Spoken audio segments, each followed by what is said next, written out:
Hello and welcome to this episode of Deji Global Panvision. Today's episode is sponsored by Apurva Associates, Mangalore. First, the news headlines from the Middle East.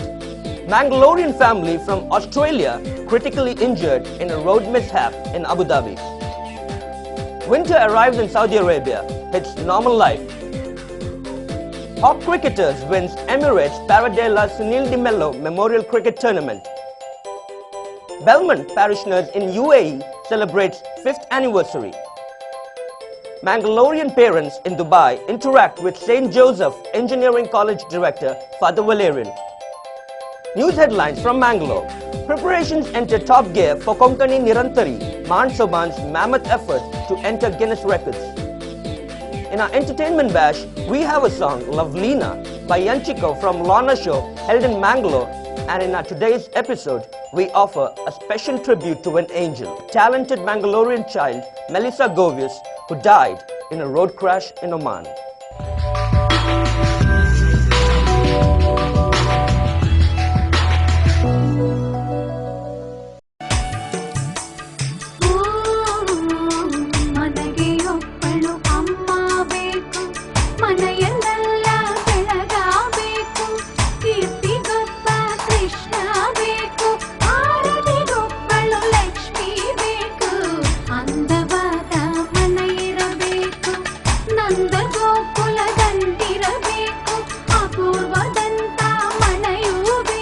Apurva for Aptland.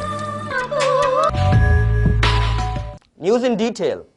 A Mangalorean family hailing from Neerude is reported to be critically injured in a road accident that took place in Abu Dhabi on Tuesday, January 15th. Family sources told TV Deji World that the mother and the infant daughter, though severely injured, are out of danger. Arun DeCosta, however, is in a coma and his condition is still critical. Tragedy struck the family of Arun DeCosta, a 36-year-old engineer settled in Australia, when the car in which they were traveling in Abu Dhabi met with an accident on Tuesday, January 15th. Arun, his 31-year-old wife Vilwan DeCosta, a nurse, and their 9-month-old baby Andrea, his brother Leslie, got severe injuries in the accident. Arun DeCosta and his family, hailing from native Muchur, is the son of Benna master and Bibiana teacher, a well-known family in Neerude. They were supposed to board the Air India Express flight to Mangalore to visit their parents on January 16th.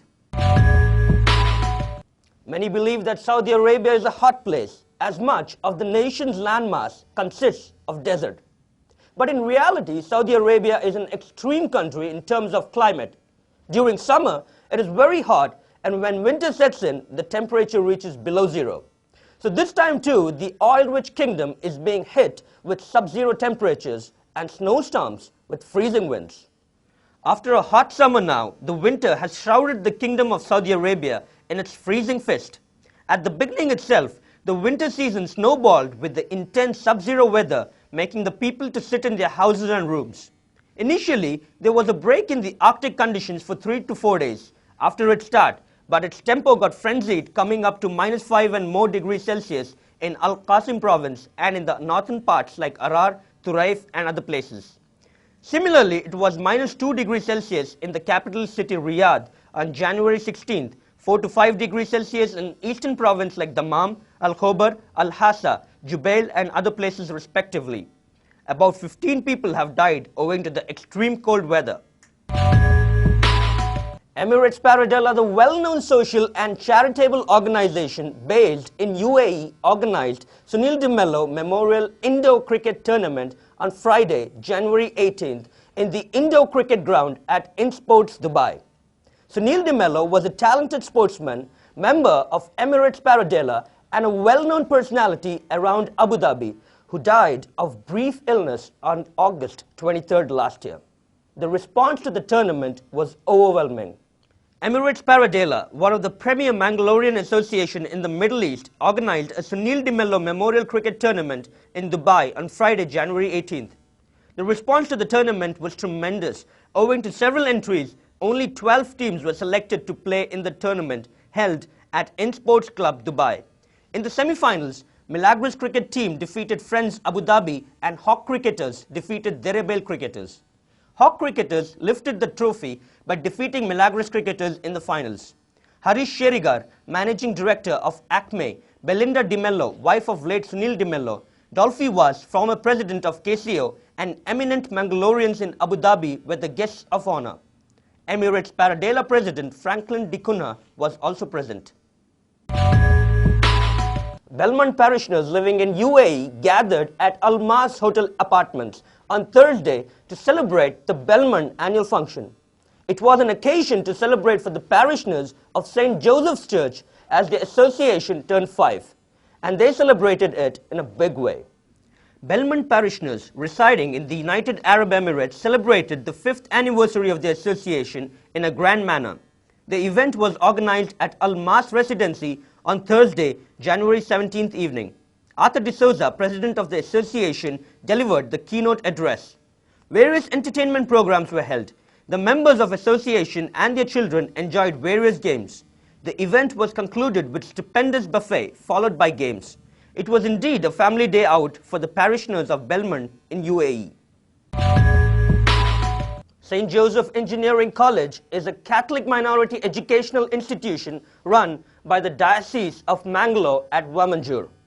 Father Valerian, director of the institute, is in Dubai, and SMKC, Dubai, a premier association of Mangalorean Catholics, arranged for an interaction between the Mangalorean parents and Father Valerian to enable them to decide on admitting their children for engineering studies in the coastal city recently. SMKC Dubai organized a meeting with Father Valerian D'Souza, director of St. Joseph Engineering College at Winnie's Restaurant, Karama on Thursday, January 17th. Boniface Carlo, coordinator SMKC, welcomed Father Valerian, and later Father Frederick D'Souza, priest of Dubai St. Mary's Church, invoked God's blessings. Father Valerian D'Souza started with a brief introduction of St. Joseph's Engineering College. Father Valerian D'Souza thanked the SMKC for sponsoring students for higher studies. As of now, SMKC is sponsoring 11 students. Parents held an interaction with Father Valerian and Professor Prajwal D'Souza, Associate Professor, Electronics and Communication Department of the college. Mount Sobanan Institute, dedicated for the preservation, promotion and enrichment of Konkani language, has embarked upon an ambitious task of entering Guinness Book of World Records. The 40 hours non-stop Konkani choir will be held from January 26 at 6 a.m. to January 27 at 10 p.m. Preparations for this mega event is in full swing as thousands of singers are busy with their hectic preparations. TV Dajiwal brings a special report on this. Mount Soban, which has been involved in the preservation, promotion and enrichment of Konkani language and culture, is doing its best to pool energy and resources for the grand success of Konkani Nirantari, world's longest singathon. At present, more than 2,000 singers are practicing for the 40-hour-long non-stop singing of Konkani songs for Nirantari at various places, which would start on Saturday, January 26, 2008 at 6 a.m.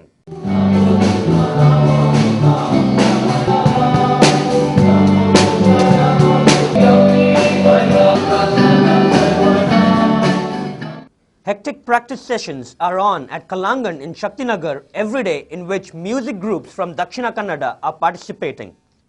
The Konkani people residing in and around the city have also taken earnest interest towards the success of this coveted event. Several church auditoriums here turned into practice centers for Nirantari. About 40 to 60 members that form a group gather in these centers during their leisure hours. This practice has been going on since the past 3 months.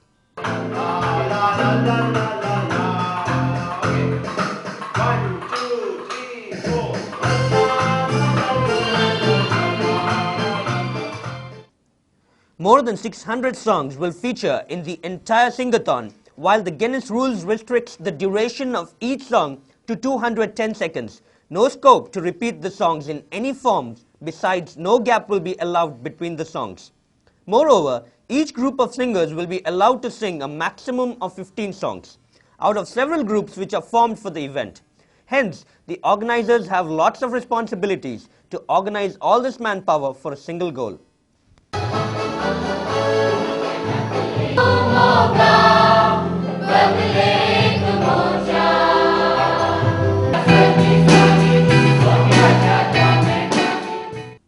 Eric Ozario, head of Mansuban, the driving force behind the mega event, is happy with the way the things are progressing. Well, Konkani Nirantari is a world event, and all preparations that need to be done are being done. On the technical side, there are a lot of people working to see that regarding power, there is no breakage in power during the performance. Regarding sound, there is no stoppage in sound, and lighting and all those technical aspects are being looked after, being prepared. The technicalities involved in the record making itself. Guinness World Records rules are being studied, and everything is being done to see that everything will be done in order, and so that the record attempt will in no way be a failure. Not only the local artists, but also groups from Mumbai and Goa, and one group each from Bangalore and Mysore, and a few singers from West Asia will participate in the attempt. The existing record is for 36 hours, set on July 3rd and 4th, 2004 by a group called Comunidade Evangelica, Luterna Sao Paulo of Albra, Brazil. In the new attempt, groups would sing one after another. About 44 teams consisting of 1,500 singers will render as many as 600 Konkani songs. There will be a gap of a mere 30 seconds between two songs. Adjudicator from Guinness World Records, Keith Pallin, will witness the attempt and certify it. The most ambitious Konkani Nirantari has gathered mass attention now. Everybody is enthusiastic about this program entering into the Guinness Book of World Records. The organizers are happy on the response they got from Konkani-loving people and the media. Well, that's all we had from our news desk. Now, before we go on to our entertainment bash, we will take a break here. On the other side of the break, we have lots of entertainment programs, so don't miss it. ಮನುಷ್ಯನ ದಿನನಿತ್ಯದ ಅಗತ್ಯಗಳಿಗೆ ಆಸರೆ ಮನೆ. ಅದು ನಿಮ್ಮ ಕನಸಿನ ಹಾಗಿರಬೇಕು. ಅದಕ್ಕಾಗಿ ಹುಡುಕಾಟವೇ? ಬನ್ನಿ, ನಿಮ್ಮ ಕನಸನ್ನು ನನಸಾಗಿಸುವ ವಸತಿ ಗೃಹಗಳು ಇಲ್ಲಿವೆ. ಒಳ್ಳೆ ಮನೆ ಬಾಲ್ಯದ ಕನಸಾಗಿತ್ತು, ಅಪೂರ್ವದಿಂದ ನನಸಾಗಿದೆ. ಆಶೀಶ್, ಅಪೂರ್ವ, ಅಭಿನವ್, ಅಭಿಷೇಕ್, ಅಮೃತ ಇವುಗಳ ಸಾಲಿಗೆ ಮತ್ತೆ ಸೇರಿದೆ ಅನನ್ಯ, ಅದ್ವೈತ್,